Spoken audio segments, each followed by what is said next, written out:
I don't disagree with you. I don't disagree. Some of the stuff, including the Chancellor, a whole bunch of stuff is pretty outrageous about the way that they are behaving.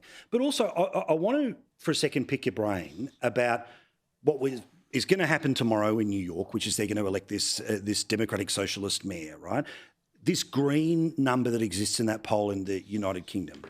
The truth is that there are a lot of people that are just done with the constant failures of the system, right? Now, to the left, we are seeing, again, a certain version of economic populism is going to come where somebody like this bloke who's going to become the mayor of New York is able to essentially say, look, I'm going to improve your life by making rich people pay more. Right, essentially, that's because the problem in our community is they've got lots, you've got bugger all, and no one really changes it for you. How fluid do you think that bugger them all vote is, that people might be automatically assuming that it's going to go in the left direction or the right direction, but in many ways the real debate is about who can change the joint. Who's going to change the joint and actually change it for normal people? Because I've got a feeling that might be the closing 6 months of the debate you might be involved in. Yeah, I get that. I mean, look, the system isn't working, so the centre can't hold. We've seen centrist parties in France disappear completely. Look at Italy. The brothers of Italy. Meloni is the prime minister and actually doing a very good job. And yes, the same applies to the left as well. It's just that, socialist Marxism gets forgotten and we need reminding how bad it is once every generation or so. And it looks like that's what New York is about to go through. This idea that if you tax the rich, you have more revenue that you can share with everybody presupposes that people won't flee. And the modern world we live in, you can move your wealth by literally pressing a button on your personal computer. And I think we'll see a flight from New York. I've got a lot of friends in New York. I used to work for a New York company for many, many years. And already the move has started. You're seeing Miami absolutely exploding in size. You're seeing Dallas, Austin in Texas growing in size. And I'll make you a prediction. Staten Island will seek independence from New York if Mamdani wins. Free Staten Island. That's my next campaign.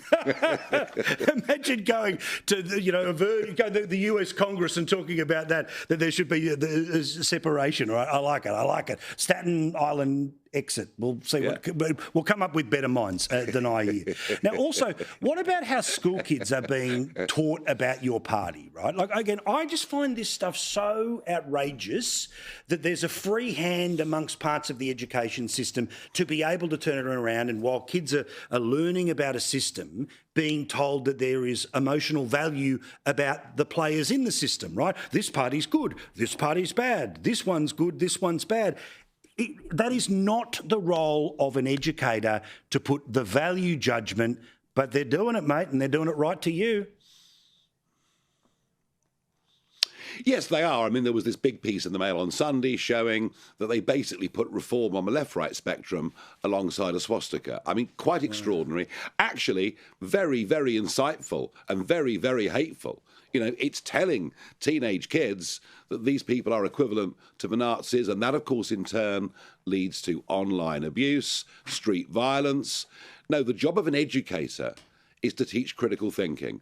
The job of an educator is to put things on the table and say, you make your mind up which of these things you think is right. So the left-wing bias that runs through the British education system is shocking. And I tell you what, that is something that a government needs to do. It needs to root out extremism in teaching, and it even starts, right down in the early years and runs all the way through university. And it's a problem not just in Britain, it's a problem right across the Western world. The march of the hard left through the institutions, and in education for the moment, they've triumphed. Well, the reality is some of the wokest stuff is happening to the youngest, right? Not even into the university sector. Nigel, thank you so much. We cheer you on from Australia, mate. We look forward to talking to you again next week. Thank you.